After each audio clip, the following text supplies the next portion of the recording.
Welcome back. Time now to focus on that bigger question we posed about the fall in the value of new age tech companies. Is this a blip or is a re-rating in order? Nimesh, your thoughts?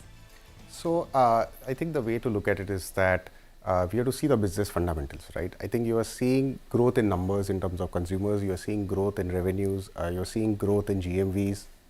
So I think the growth is still intact. I think what is missing is the path to profitability, right? People are diversifying into various businesses, which is the right strategy, right? Of course, but as I said earlier, right, you need to be patient, you need to give them time. You're not going to get results in 3 months when you start a new business, right? So I think from external factors, yes, the dip is real. I think the entire market is going through it. You'll go through the pain more.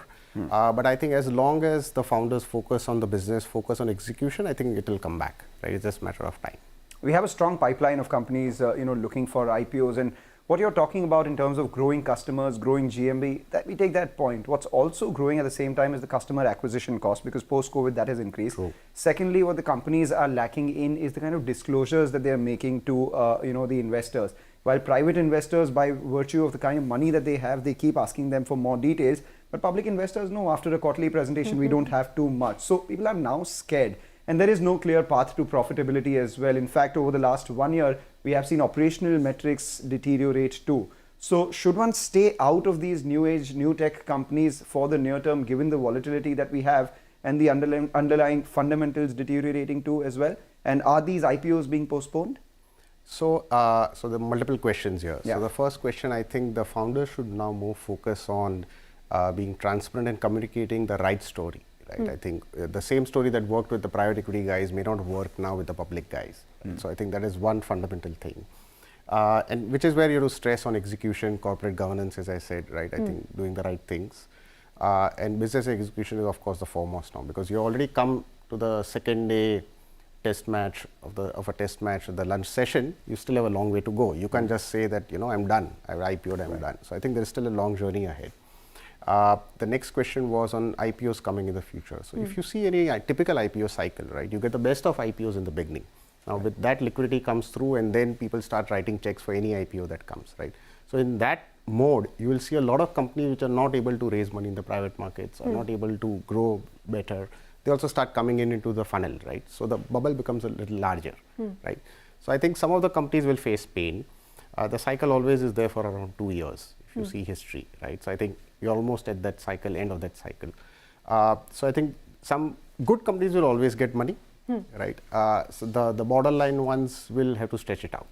Okay, we won't name names, but going ahead, let's see the pipeline of companies that are going to come to the markets. But the final question to you, what are some of the themes that are going to play out in 2022?